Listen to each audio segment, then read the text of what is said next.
Hi everyone, and welcome to the final week of Paul 313, Political Theory and its Applications. This week we're going to be looking at the work of Karl Marx, who is probably best known as the father of communism. Marx has a sort of long and interesting philosophical and political career. Marx was a prominent intellectual, but also an activist who was very involved in the socialist movement of the 19th century. And what he's really seeking to do with his work is set apart communism as a branch of socialism that he believes is necessary for addressing the problems of industrial capitalism. Marx's most famous work is probably the Communist Manifesto, which is a call to action. It is a call for the working class to rise up, to overthrow the capitalist system, and to begin the process of creating the communist utopia.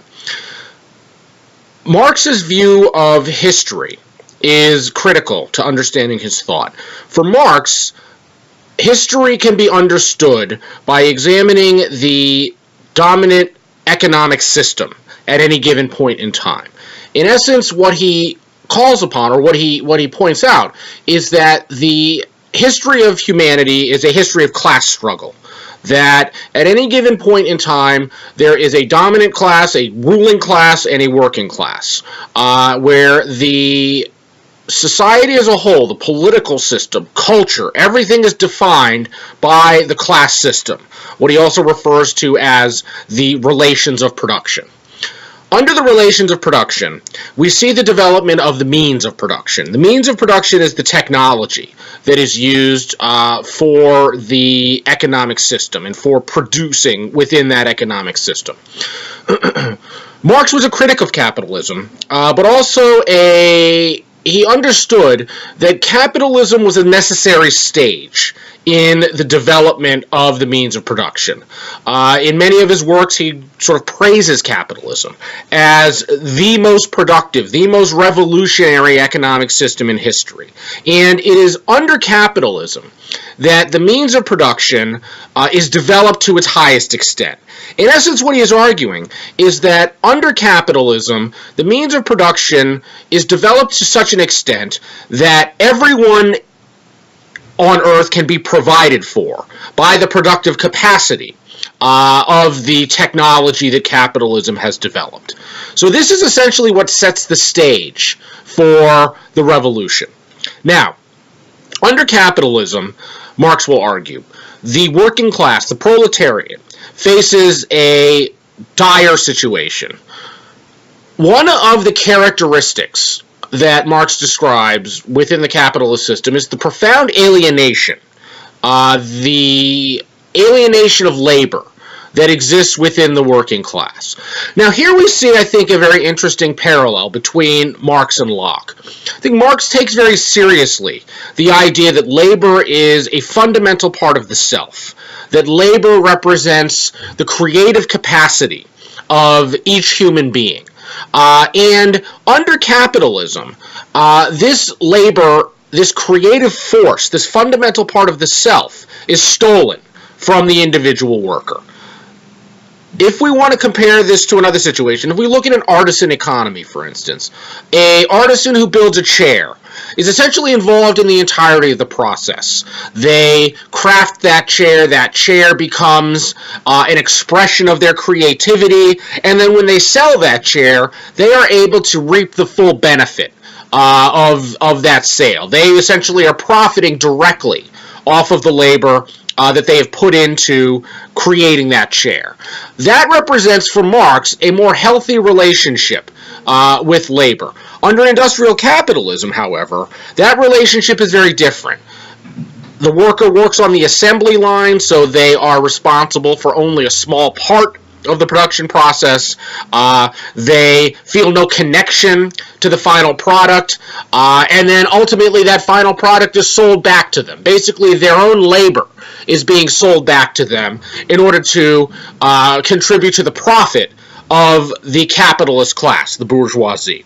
So this alienation that exists is essentially a cutting off of our fundamental creative capacity, our labor. And one of the things that Marx will argue is that only through revolution and only through the creation of the communist utopia can we begin to recover that connection with the self.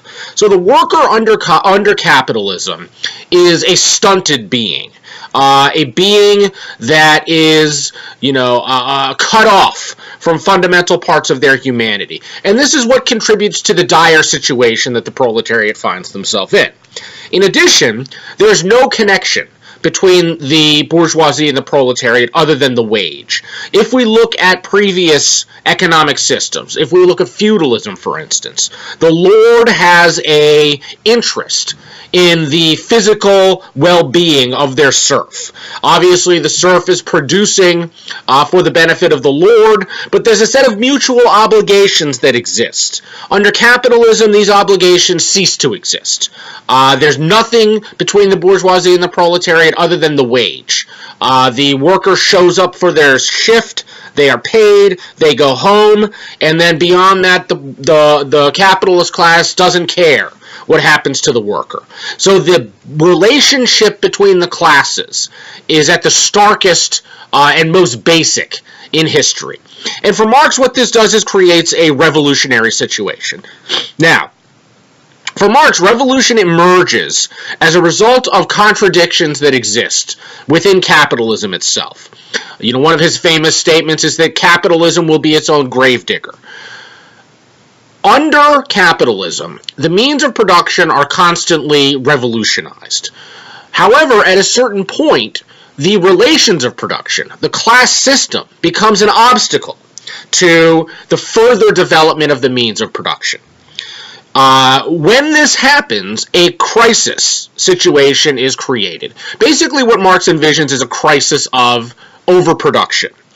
The proletariat becomes, under capitalism, increasingly a commodity.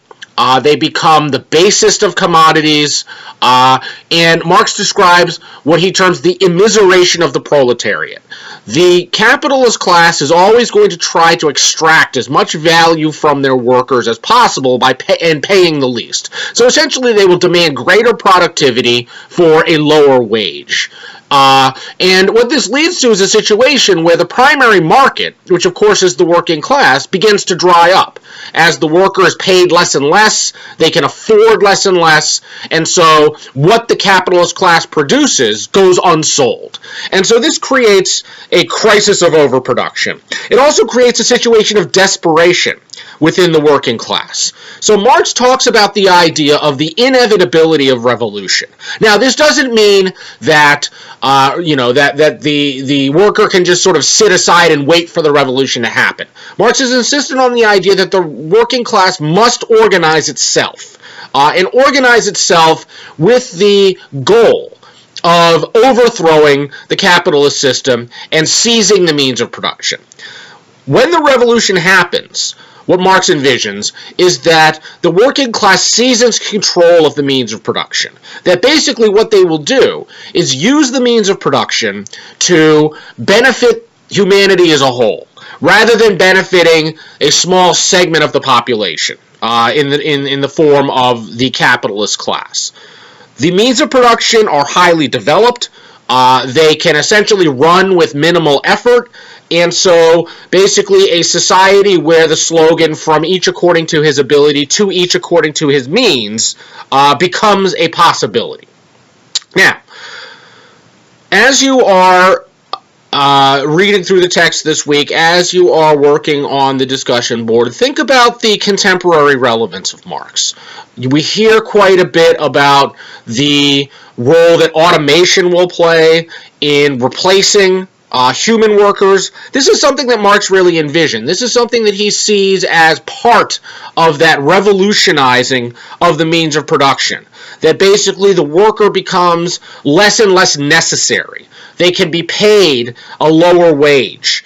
And so the movement towards automation, if Marx were alive today, would for Marx, sort of represent the real desperation that the working class faces, but also the promise of communism, that automation makes possible the idea that the means of production can be used to benefit everyone, rather than to simply benefit a small segment of the population.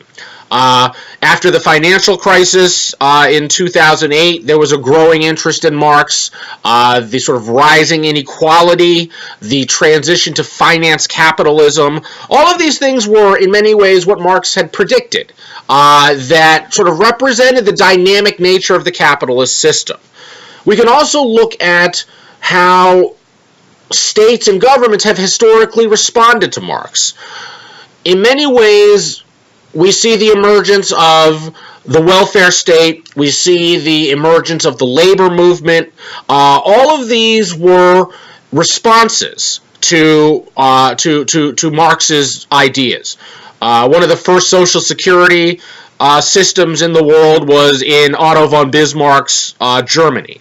So a highly conservative politician essentially creating conditions or seeking to respond to Marx by mitigating some of the desperation that the working class faced. So we see the legacy of Marx, I think, playing out in multiple ways. He understood the dynamic nature of capitalism. He understood that capitalism could adapt. I don't believe that he thought it would adapt in ways that would, make his appeal, sort of less appealing to the working class. He believed that revolution was necessary, revolution was inevitable. And we see that revolution has in fact broken out in many parts of the world, but not in the places that Marx had expected. We haven't seen sort of serious communist uprisings in the industrialized West. Marx believed that Germany would be the first country to turn communist. This obviously never happened, other than the sort of Soviet conquest of East Germany. But there was never a sort of a homegrown revolution that really went anywhere politically. So consider these ideas as you are working through the material this week. Since this is the final week of class, I just want to say thank you for all the hard work that you've put in. This is the first time I've taught this class, and I found it fascinating. There will be an opportunity for you to fill out a course evaluation, so please do so. I'd like any feedback that you might have, anything you would like to see more of, anything you'd like to see less of. Feel free to let me know. And as always, if you have any questions, feel free to contact me. All right, thank you very much and have a good week.